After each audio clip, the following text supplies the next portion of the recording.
I think we don't know. I think two things I would like to flag is I think in developing countries, I think there's a general reluctance to buy anything because of scarcity of resources. I think that's definitely one factor, and I think with the BedNet studies you can see if you ask people to pay out of pocket right away, I think demand is almost zero because those pockets are just a little bit empty.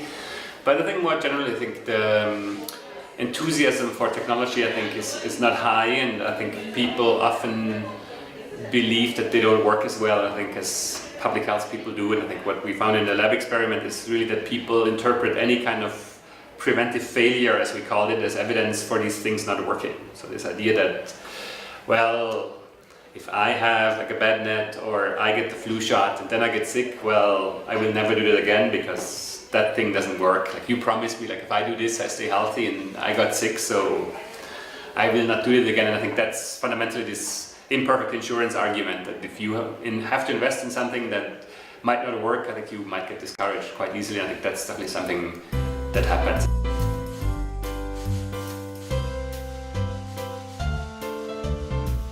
It depends. Like, I think some people say, like, I'm talking about changing social norms, and I think these things change slowly, but I think it's definitely possible. Like, if you make a big effort to make people talk about it and you give them good arguments, I think you can convince people to join the efforts and do it. I think, like, obviously, as the last comment in the session was, there's also always the option that as a government you just say you have to do it, which I think as an economist I would say is sometimes very effective but maybe not efficient, because I think that then makes people upset because they have to do something they don't want to do, and I'm not sure it's necessarily optimum, but maybe it achieves in a setting where you can implement the optimum outcomes. Just like, okay, let's stop debating, everybody has to get the shots now, and then you can do that. And I think in some places like Rwanda, the government says, okay, like, everybody has to sleep under net, and they send police around and check, and like, you can achieve progress like that, but I'm not sure as a society that's necessarily what we want to do, that we don't necessarily always want to force people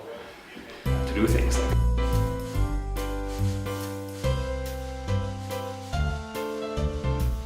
I think like the most obvious one to me is like this Mexican program, the conditional cash transfer program, where families get cash transfers as long as they take up child health services. So in order to get the transfer as a poor family, you have to prove that your child did all the wellness checkups from 0 to 5.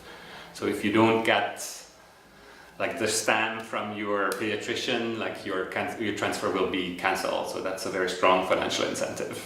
And I think that has been proven to work quite well. It's expensive in a way, but I think especially if it's linked to social programs, it makes sense, because you want to give those subgroups the money in any case, and then you just link it to having them at the same time do something that you believe is good. So I think it's kind of a natural fit.